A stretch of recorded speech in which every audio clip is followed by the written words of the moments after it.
Take a breath with me before we begin. Just one, slow, easy, yours.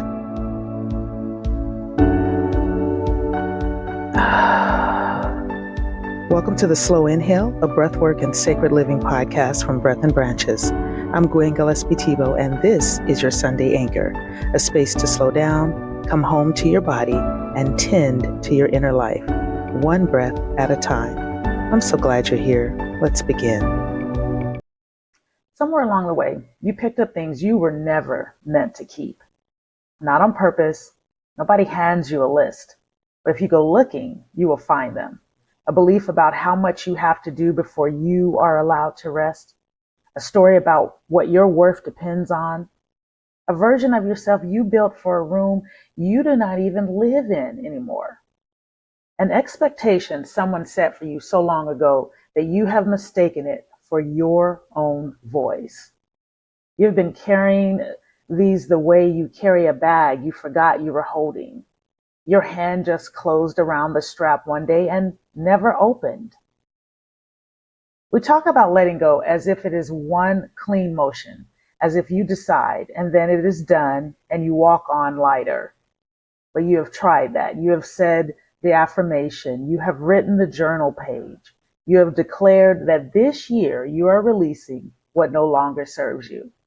And 2 weeks later, you notice your hand is closed around the same thing again.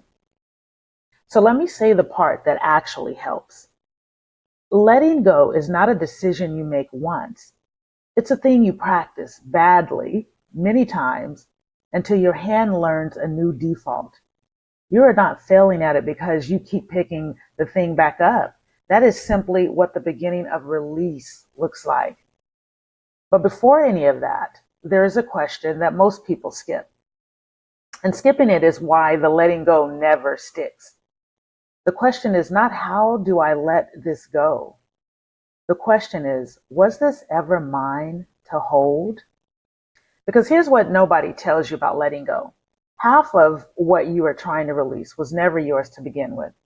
It was handed to you, a fear that belonged to your mother, a standard set by someone who is not even in your life anymore, a role you were assigned before you were old enough to refuse it. You cannot let go of something by gripping it harder and calling that healing. Some things you set down simply by seeing clearly that they were never yours. So before you try to release anything, hold it up to the light for a second. Ask where it came from. Ask whose voice is really in it. Ask whether you chose it or whether you inherited or have been dutifully carrying it ever since, because putting it down sort of felt like betrayal. A lot of what weighs the most turns out to belong to someone else. And you are allowed to hand it back, not with anger, just with an open hand and the quiet sentence, "This was never mine." I will give you an example because this can sound sort of abstract until it is not. Maybe you have carried for a long time, or for as long as you can remember, the belief that resting has to be earned, that you cannot sit down until the list is finished, and the list is never finished, so you will never really sit down. Hold that one up to the light. Where did it come from? Was it yours? Or did you watch someone you loved live that way and absorb it before you had any say? That belief has run your Sundays for years, and it was never even yours. You can set it down, not all at once, but you can begin. Now, some of it is yours. This is the harder category, the grudge you are a little attached to, the identity that used to fit and does not anymore, the way of being that kept you safe once and now just keeps you small. These you cannot simply hand back because they came from inside you. These you have to loosen. And loosening is slower than deciding. It is not a door you slam. It is a hand you open one finger at a time. And sometimes you close it again, and that is allowed. The grip took years to build. It does not release in an afternoon because you willed it to. What helps is to stop asking the thing to leave and start asking it what it was protecting. Most of what we hold on to too long at some point was keeping us safe. The armor made sense in the war you were in. The war is over. You are still wearing the armor. And the first kindness is not to rip it off. It is to notice gently that you are indoors now and safe. And it is very heavy. The guardedness that kept you from being hurt once, the overfunctioning that earned you love in a house where love had conditions, the bracing that made sense when things really were about to fall. None of these were flaws. They were intelligent, they worked, and the fact that they worked is exactly why they are so hard to release. Because some part of you is convinced that letting go means going back to being unprotected, and it does not. It means noticing that the threat you built the armor for is not in this room anymore. You are so afraid that if you set it down, you will lose part of yourself. But you are not what you carry. You are the hands. You are the one who gets to choose what to keep and what to lay down. And you can put something down and still remember it.